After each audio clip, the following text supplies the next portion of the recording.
ఓ ప్రేమగల యేసు ప్రేమించినావు మమ్ము, స్మరించుచు స్తుతించు రక్షణనిచ్చినావు. ఓ ప్రేమగల యేసు ప్రేమించినావు మమ్ము, స్మరించుచు స్తుతించు రక్షణనిచ్చినావు. ఓ ప్రేమగల యేసు అద్భుత యాగమందు అందారికై బలియై, అద్భుత యాగమందు అందారికై బలియై, అందారి పాపములకు ప్రాయశ్చిత్తమైతి, అందారి పాపములకు ప్రాయశ్చిత్తమైతివి. ఓ ప్రేమగల యేసు ప్రేమించినావు మమ్ము, స్మరించుచు స్తుతించు రక్షణనిచ్చినావు. ఓ ప్రేమగల యేసు దాసులమై మేముండ మోషేను పంపితివి, దాసులమై మేముండ మోషేను పంపితివి. చేసితివి స్వతంత్రులుగా నీ బాహుబలముతో, చేసితివి స్వతంత్రులుగా నీ బాహుబలముతో. ఓ ప్రేమగల యేసు ప్రేమించినావు మమ్ము, స్మరించుచు స్తుతించు రక్షణనిచ్చినావు.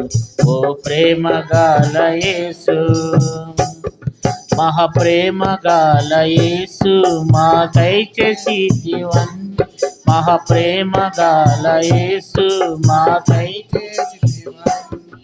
కనపరతు హల్లెలూయా ఈ గొప్ప రక్షణ కొరకు, కనపరతు హల్లెలూయా ఈ గొప్ప రక్షణ కొరకు. ఓ ప్రేమగల యేసు ప్రేమించినావు మమ్ము, స్మరించుచు స్తుతించు రక్షణనిచ్చినావు. ఓ ప్రేమగల యేసు ప్రేమించినావు మమ్ము, స్మరించుచు స్తుతించు రక్షణనిచ్చినావు. ఓ ప్రేమగల యేసు. దేవుడు ఎఫ్రాయిముని గురించి దేవుడు మాట్లాడుతూ వచ్చినాడు. ఎఫ్రాయిం అంటే బైబిల్లో చూసినట్లయితే మనం చదవసలేదు, కానీ ఆదికాండం 48వ అధ్యాయంలో యోసేపుకి 2 కుమారులు పుడతారు. యోసేపుకి 2 కుమారులు పుడితే మరి చిన్న ఆయన పేరేమో మనష్షే, ఆ పెద్ద ఆయన పేరేమో మనష్షే, చిన్నోడి పేరు ఎఫ్రాయిం అని పేర్లు పెట్టాడు. యోసేపుకి ఐగుప్తు దేశంలో ఉన్నప్పుడు 2 కుమారుల్ని దేవుడు ఇచ్చినప్పుడు ఆ ఇద్దరికి ఏం పేర్లు పెట్టాడంటే, పెద్దవాని పేరు మనష్షే, చిన్నవాని పేరు ఎఫ్రాయిం అని పెట్టినాడు అనమాట. అయితే ఎఫ్రాయాన్ని దేవుడు ఆశీర్వదించినాడు.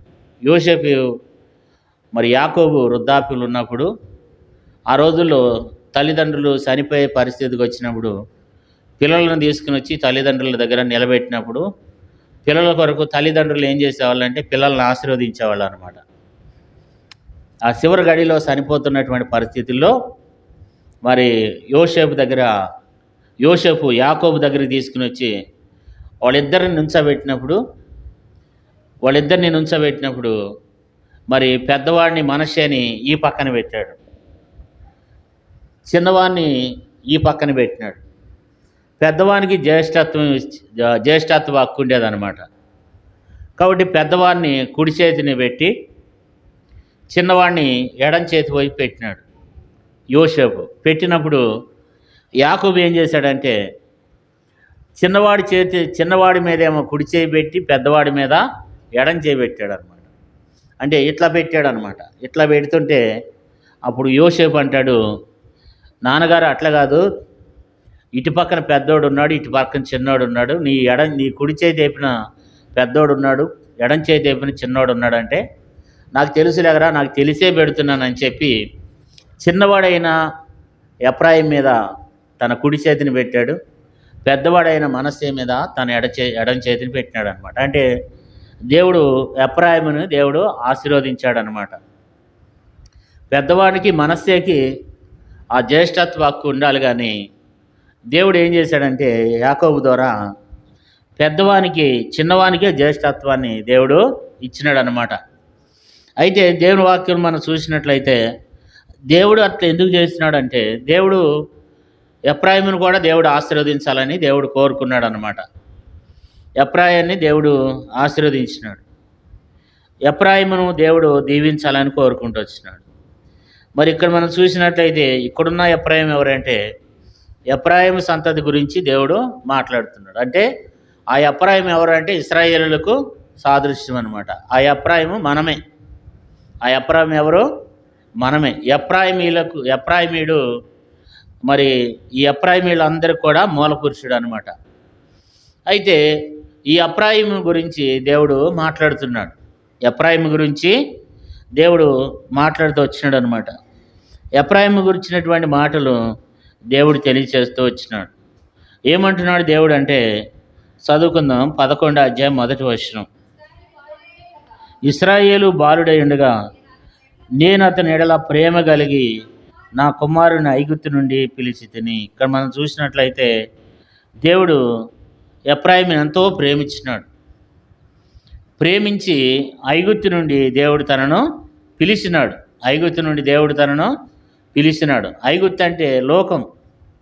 ఐగుప్తు దేనికి సాదృశ్యంగా ఉందంటే లోకానికి సాదృశ్యంగా ఉంది. ఐగుప్తు లోకానికి సాదృశ్యంగా ఉంది. దేవుడు ఐగుప్తు నుండి తనను పిలిచినాడంట. ఎందుకని అనంటే మరి ఇశ్రాయేలు అన్న చోట ఇశ్రాయేల్ అన్న ఎఫ్రాయిం అన్న దేవుడు ఇక్కడ ఒకటిగానే పెడుతూ వచ్చినాడు. ఇక్కడ ఏమంటున్నాడంటే ఇశ్రాయేలు బాలుడై ఉండగా నేను అతని ఎడల ప్రేమ కలిగి నా కుమారుని ఐగుప్తు నుండి పిలిచి తిని అని చెప్పి దేవుడు మాట్లాడుతూ వచ్చినాడు. దేవుడు ఎఫ్రాయిముని ఎంతో ప్రేమించినాడు. ఇక్కడ కూర్చున్న మనలను కూడా ప్రేమించినాడు. ప్రేమించినాడు కనుక లోకములో నుండి మనల్ని ఏర్పరచుకున్నాడు. లోకముల నుండి పిలిచినాడు. ఈ లోకంలో మనలను కూడా దేవుడు పిలుస్తూ వచ్చినాడు. కాబట్టి మొట్టమొదటి విషయం ఏంటంటే దేవుడు ఎఫ్రాయిముని పిలిచినాడు. అందుకే ఇక్కడ ఏమంటున్నాడంటే ప్రేమ కలిగి నా కుమారుణ్ణి ఐగుప్తు దేశంలో నుండి పిలిచి తిని అంటున్నాడు. కాబట్టి లోకములో ఉన్నటువంటి వ్యక్తిని దేవుడు ఐగుప్తు నుండి పిలిచి తిని అని మాట్లాడుతూ వచ్చినాడు. కాబట్టి ఎఫ్రాయాన్ని దేవుడు పిలిచినాడు. దేవుని పిలుపు లేకుండా ఎవరు కూడా దేవుని మందిరానికి రాలేరు. దేవుని యొక్క ఏర్పాటు లేకుండా, దేవుని యొక్క పిలుపు లేకుండా దేవుని మందిరానికి ఎవరు కూడా రాలేరు. కాబట్టి దేవుడు ప్రేమించినాడు కనుక తనని ఏం చేస్తూ వచ్చినాడు? పిలిచినాడు అన్నమాట. అందుకని బైబిల్లో రాయబడింది, నిన్ను పిలిచేవాడు నమ్మదగిన దేవుడు, నిన్ను పిలిచినవాడు నమ్మదగిన దేవుడు. అంటే దేవుడు మనల్ని పిలిచినాడు అన్నమాట. అందుకని ఏమంటాడు? 1 కొరింథీయులకు రాసిన పత్రికలో ఒక మంచి మాట రాయబడింది. చూడండి, 1 కొరింథీ 1వ అధ్యాయము 26వ వచనంలో, సహోదరులారా మిమ్మల్ని పిలిచిన పిలిపిని చూడుడి, మీలో లోకరీతిని జ్ఞానులైనను గనులైనను గొప్ప వంశవారైనను అనేకులు పిలువబడలేదు. కానీ ఏ శరీరయు దేవుని ఎదుట సేపుకున్నట్లు జ్ఞానులను సిగ్గుపరుచుటకు లోకంలోని ఎర్రివారిని దేవుడు ఏర్పాటు చేసుకుని ఉన్నాడు. బలవంతులైన వారిని సిగ్గుపరుచుటకు లోకంలో బలహీనులైన వారిని దేవుడు ఏర్పరచుకుని ఉన్నాడు. ఎన్నిక లేని వారిని వ్యర్థం చేయుటకు లోకంలో నీచులైన వారిని, తునీకరింపబడిన వారిని, ఎన్నిక లేనటువంటి వారిని దేవుడు ఏర్పరచుకుని ఉన్నాడు. కాబట్టి మరి 26వ వచనంలో ఏమంటున్నాడంటే, సహోదరులారా మిమ్మల్ని పిలిచిన పిలుపుని చూడుడి. దేవుడు ఒక ఉన్నతమైన పిలుపుతో దేవుడు మనల్ని పిలుస్తూ ఉన్నాడు అన్నమాట. పిలిచినటువంటి దేవుడు కదా. కాబట్టి ఎలాంటి పిలుపుతో పిలుస్తున్నాడు దేవుడు? హెబ్రీయులకు రాసిన పత్రిక 13వ అధ్యాయం 1వ వచనంలో పరలోక సంబంధమైన పిలుపుతో, హెబ్రీ 3వ అధ్యాయము 1వ వచనం, హెబ్రీ 3 1వ వచనం. అంటే ఏ పిలుపు అంటే పరలోక సంబంధమైన పిలుపుతో దేవుడు మనలను పిలిచినట్లుగా దేవుని వాక్యంలో రాయబడింది. 2 తిమోతి 1వ అధ్యాయం 9వ వచనంలో పరిశుద్ధమైన పిలుపుతో దేవుడు మనలను పిలిచినాడంట. 2 తిమోతి 1:9. 2 తిమోతి 1:9.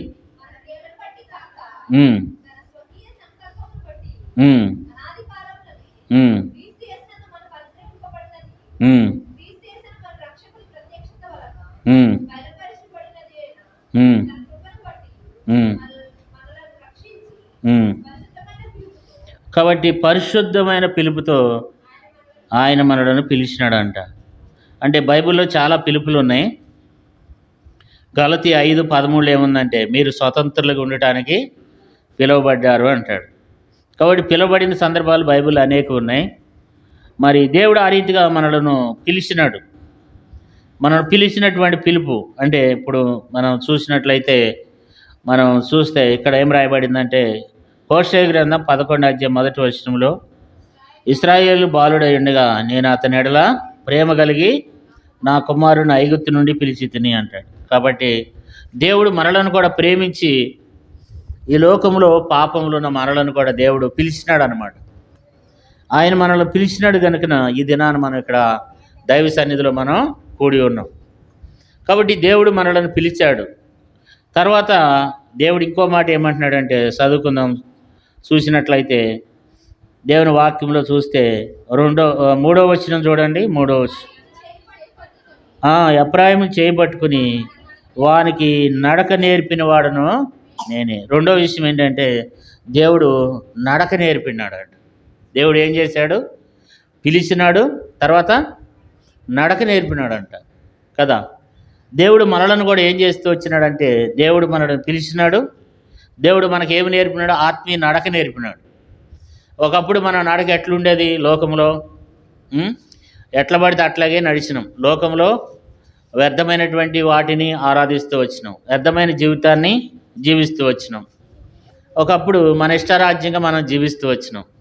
ఒకప్పుడు వ్యర్థమైనటువంటి వైపు మనం నడుస్తూ వచ్చినాం. మన పాదములు ఎటుబడితే అటే నడిచినాయి.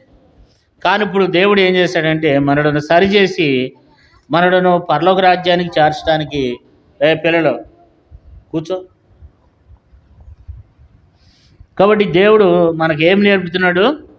నడక నేర్పినాడు కదా. మనం ఈ ఉదయకాలం మనం ఆరాధించాలి. ప్రభా, ఐగుప్తు దేశముల నుండి మమ్మల్ని పిలిచిన దేవుడు, తర్వాత మాకు నడక నేర్పినటువంటి దేవుడు, మాకు ఆత్మీయ నడక నేర్పినటువంటి దేవుడుగా మీరు నాకు ఉన్నందుకే మిమ్మల్ని స్తుతిస్తున్నానని చెప్పి దేవుని మనము ఆరాధించాలి. మొదటిగా పిలిచినాడు, రెండోది ఏం చేశాడు?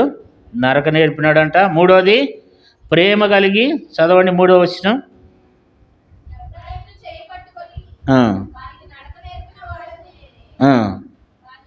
వారిని కౌగిలించుకున్న వాడును నేనే వారిని స్వస్థపరిచిన వాడిని అయినాను. ఆ సంగతి వారికి మనసును పట్టలేదు. ఇక్కడ మనం చూస్తే వారిని కౌగిలించుకుని ఉన్నాను అంట. అంటే ఎవరిని కౌగిలించుకుంటాం? ప్రేమ ఉంటే ఏం చేస్తాం చెప్పండి? కౌగిలించుకుంటాం. ప్రేమ లేకపోతే కౌగిలించుకుంటామా? దేవుడు మనల్ని ప్రేమిస్తున్నాడు కనుక దేవుడు మనల్ని ఏం చేస్తున్నాడు? హత్తుకునేవాడుగా ఉన్నాడు అనమాట కదా. కౌగిలించుకుంటున్నాడు. దేవుని ప్రేమ చూడండి. దేవుని ప్రేమ ఎలాంటిదంటే కౌగిలించుకునేటువంటి ప్రేమ కదా. మరి ఇది ఆదరణ, దేవుని యొక్క ఆదరణ. ఆయన కష్టముల్లో, బాధల్లో, శ్రమల్లో ఆయన మనల్ని ఏం చేస్తాడంటే కౌగిలించుకుంటాడు. కౌగిలించుకునేటువంటి దేవుడు. బైబిల్లో అనేక సందర్భాలు రాయబడినాయి. దేవుడు కౌగిలించుకునేటువంటి దేవుడు. కాబట్టి ఎఫ్రాయిమును దేవుడు ఏం చేస్తూ వచ్చినాడంటే కౌగిలించుకున్నాడంట కదండి. అది ప్రేమతో ఎఫ్రాయిమును దేవుడు ఏం చేశాడంటే కౌగిలించుకున్నాడు అనమాట. ప్రేమ కలిగినాడు కనుకనే అందుకని మొదటి వచనం చదువుకుందాం. ఇశ్రాయేలు బాలుడై ఉండగా నేను అతని ఎడల ప్రేమ కలిగి. చూసారా? దేవుడు ప్రేమ కలిగి అన్నాడు. అంటే దేవుడు ఎంతో ప్రేమిస్తున్నాడు కనుక దేవుడు ఎఫ్రాయిమును ఏం చేస్తూ వచ్చినాడమ్మా? కౌగిలించుకున్నాడు. మూడోది, దేవా నువ్వు నన్ను కౌగిలించుకున్నావు కదా. కాబట్టి దేవుడు కౌగిలించుకునేటువంటి దేవుడు.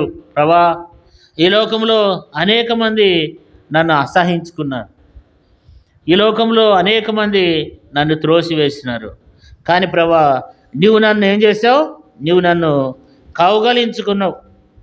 కౌగిలించుకుని నన్ను ఎంతగానో బైబిల్లో రాయబడింది.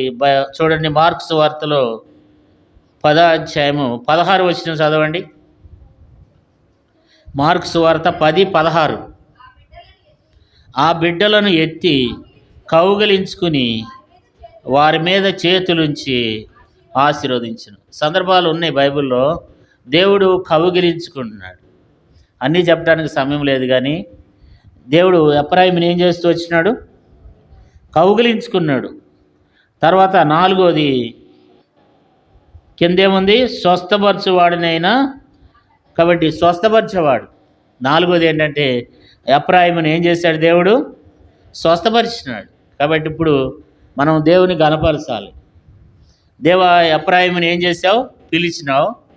ఎఫ్రాయిముకి పిలిచిన తర్వాత నడక నేర్పినావు, తర్వాత కౌగిలించుకున్నావు, తర్వాత స్వస్థపరిచినావు కదా. మనకు కూడా అనేకమైన, నేను విజయవాడలో గవర్నమెంట్ హాస్పిటల్కి వెళ్ళాను అనమాట.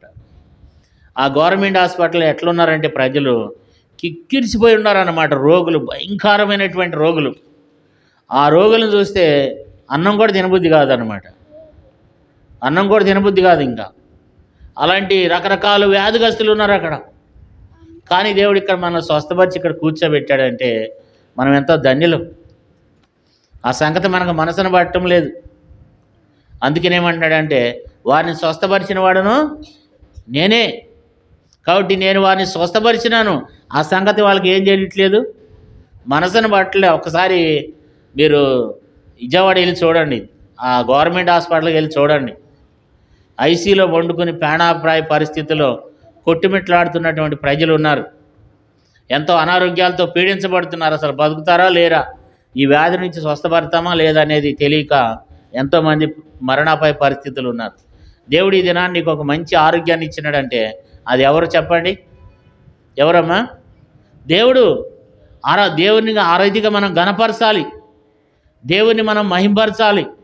మౌనంగా కూర్చోకూడదు, మౌనంగా కూర్చోకూడదు. ఒక వ్యక్తిని చిన్న ఉదాహరణ చెప్తాను. ఒక వ్యక్తిని దేవుడు బాగా ఆశీర్వదిస్తున్నాడు. బాగా ఆశీర్వదిస్తుంటే ఆ పాస్టర్ గారి దగ్గరికి వచ్చి చెప్పిండంట, దేవుడు నన్ను బాగా ఆశీర్వదించేస్తున్నాడండి, నాకు అన్ని దీవెనలు వచ్చేస్తున్నాయి, ఇక చాలని చెప్పండి దేవునికి అన్నాడంట. సరే, అక్కడ ఇంకా అదే చర్చికి వచ్చే వ్యక్తి మరొక వ్యక్తి ఉన్నాడంట. అతనికి ఏమి లేదంటే సరైనటువంటి కనీసం సరైనటువంటి వస్త్రాలు కూడా లేవు. ఆ వ్యక్తి అన్నాడంట, అయ్యా మరి నా పరిస్థితి ఇట్లుంది, కొంచెం నా గురించి ప్రార్థన చేయండి, దేవుణ్ణి అడగండి, నాకు ఏదైనా ఆశీర్వాదం ఇవ్వమని దేవుణ్ణి అడగండి అని చెప్పి అడిగినాడంట. అడిగితే అప్పుడు ఆయన ప్రార్థన చేస్తూ వచ్చినాడంట, అడుగుతూ వచ్చినాడంట. అప్పుడు దేవుడు అన్నాడంట, నేను ఎవరికి ఇస్తానో వారికి ఇస్తానన్నాడు. అంటే దేవుడు ఏమంటున్నాడంటే ఎవరైతే నన్ను గణపరుస్తారో వారిని నేనేం చేస్తాను? గణపరుస్తాను. ఆ వ్యక్తిని నేను ఎందుకు ఆశీర్వదిస్తున్నానంటే ఆ వ్యక్తికి ఏముంది? కృతజ్ఞత బుద్ధి ఉందన్నమాట కదా. ప్రతి ఒక్కరూ మనం ఏం చేయాలి? కృతజ్ఞత బుద్ధితో దేవుణ్ణి ఏం చేయాలి చెప్పండి? దేవుణ్ణి ఆరాధించాలి. ప్రభా, నాకు ఇచ్చిన ఆరోగ్యాన్ని బట్టి, నాకు ఇచ్చిన కుటుంబాన్ని బట్టి, నాకు ఇచ్చిన పిల్లల్ని బట్టి, ప్రతి దాన్ని బట్టి, దేవా నువ్వు నాకు ఇవ్వకపోతే నా పరిస్థితి ఏమైపోను, నాకు ఇచ్చిన ఇంటిని బట్టి, కొంచెమైనా సరే దేవుడు ఇచ్చిన దాన్ని బట్టి మనం దేవుని గణపరుస్తుంటే దేవుడు కూడా మనల్ని గణపరిచి దేవుడు మనకి ఇస్తూనే ఉంటాడు. మనం దేవునికి ఇవ్వకపోతే, ఆ కృతజ్ఞత బుద్ధి అనేది మనలో లేకపోతే ఆ దేవుడు ఏం చేశాడులే అని చెప్పి మాట్లాడినట్లయితే దేవుడు సహాయం చేయడు. ఇక్కడ కూడా దేవుడు ఏమంటున్నాడంటే, మరి దేవుడు ఇక్కడ ఏమంటున్నాడు? నేనే వారిని స్వస్థపరిచిన వాడినైనను ఆ సంగతి వారికి ఏం చేయట్లేదంటండి, మనసును పట్టలేదంట. కాబట్టి ఎఫ్రాయాన్ని దేవుడు స్వస్థపరిచినాడు. దేవుడు నిన్ను కూడా స్వస్థపరిచినాడు కదా. అంతేకాదు 5వ విషయాన్ని కూడా చదువుకుందాం. 11వ అధ్యాయం 3వ వచనంలో 11:3 ఒక నిమిషం ఉండమ్మా. ఇక్కడ స్నేహ బంధంతో అని ఒక మాట ఉంటుంది. 4వ వచనం చదవండి. 4వ వచనం ఒకళ్ళు చదవండి. ఒకడు మనుషులను తోడుకుని పోనట్లుగా స్నేహ బంధంతో నేను వారిని బంధించి ఆకర్షించితిని. ఒకడు పశువుల మీదకి కాడిని తీసినట్లు నేను వాని కాడిని తీసి వాని ఎదుట భోజనం పెట్టేది. ఇక్కడ మనం చూస్తే స్నేహ బంధముతో. 5వ విషయం ఏంటంటే దేవుడు తనతో స్నేహం, ఈ లోకంలో ఉన్నటువంటి స్నేహితులు వేరు, దేవుని యొక్క స్నేహం వేరు. దేవుడు ఏం చేస్తున్నాడంటే స్నేహ బంధంతో దేవుడు తనను ఆకర్షిస్తున్నాడంట. దేవుడు మనతో స్నేహం చేయాలని ఉన్నాడు అనమాట. ఎఫ్రాయిముతో కూడా దేవుడు ఏం చేస్తున్నాడంటే తనను స్నేహ బంధంతో దేవుడు తనను ఆకర్షిస్తూ ఉన్నాడు. స్నేహ బంధంతో నేను అతన్ని బంధించి ఆకర్షించి తిని. కాబట్టి దేవుడు మనల్ని ఎంతో ఆకర్షిస్తూ ఉన్నాడు, స్నేహం చేస్తున్నాడు దేవుడు. స్నేహ బంధం ఇక్కడ అంటున్నాడు, దేవా స్నేహ బంధంతో నువ్వు నన్ను ఏం చేస్తూ వచ్చినావు, కాపాడుతూ వచ్చినావు అని దేవుని మనము ఆరాధించే వారంగా ఉండాలి. 4వ వచనంలోనే ఆ కింద లైన్ చదవండి. 4వ వచనం, ఒకడు పశువుల మీదకి కాడిని తీసినట్లు నేను వారి కాడిని తీసి వారి ఎదుట భోజనం పెట్టింది. కాబట్టి మన మీద ఉన్నటువంటి కాడిని తీసివేసినాడు.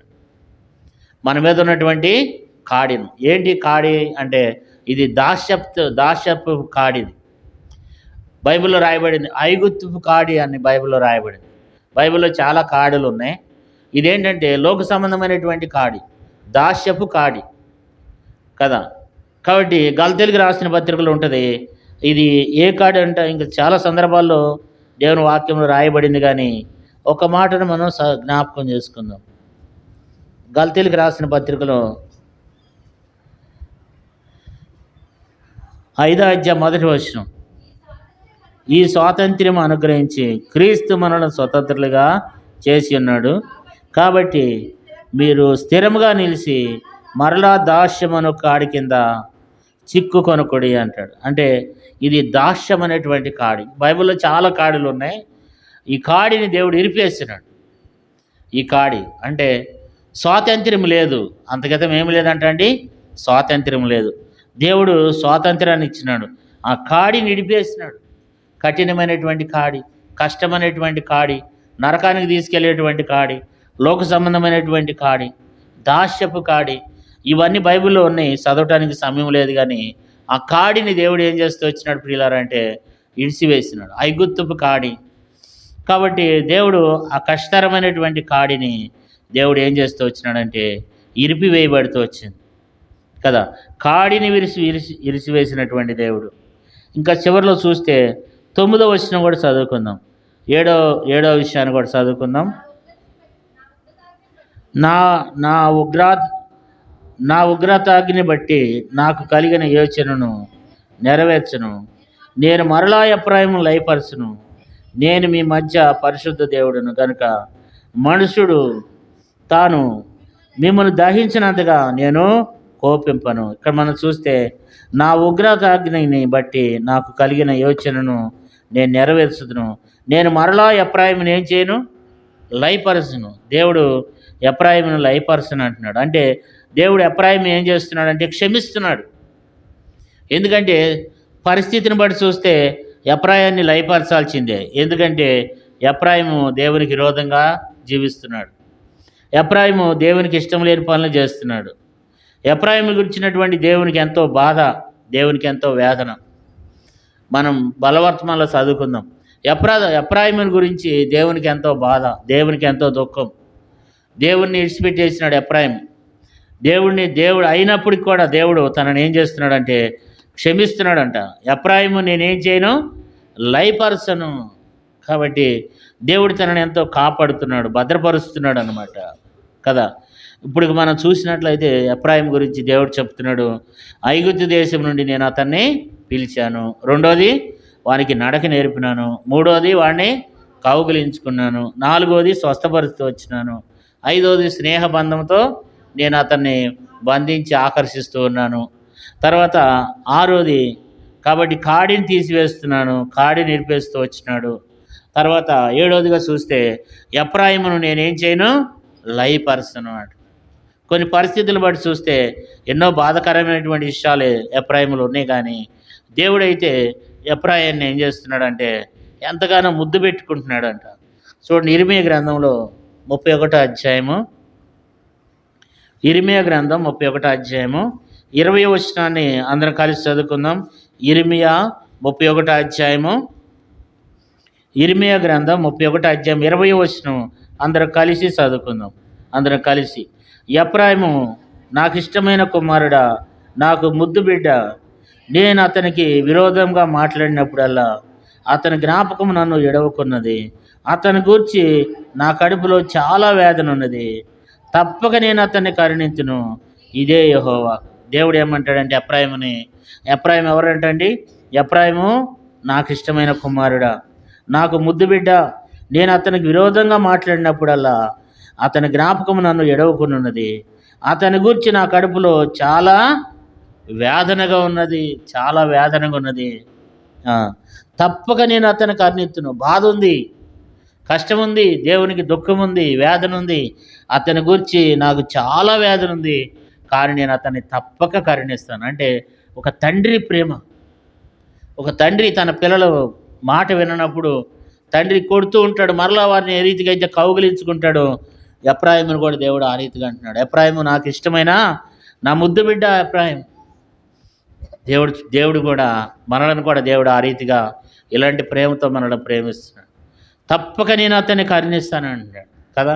కాబట్టి ఇట్టి అనుభవంతో మనం కూడా దేవుని మనం ఆరాధించాలి, దేవుని మనము ఘనపరచాలి. ఇవన్నీ ఎఫ్రాయిము గురించి, అతని గురించి అనే కాదు, ఇక్కడ కూర్చున్న మన అందరి గురించి దేవుడు తన పరిశుద్ధ గ్రంథ బైబిల్లో ఈ మాటలు రాసి పెట్టినాడు.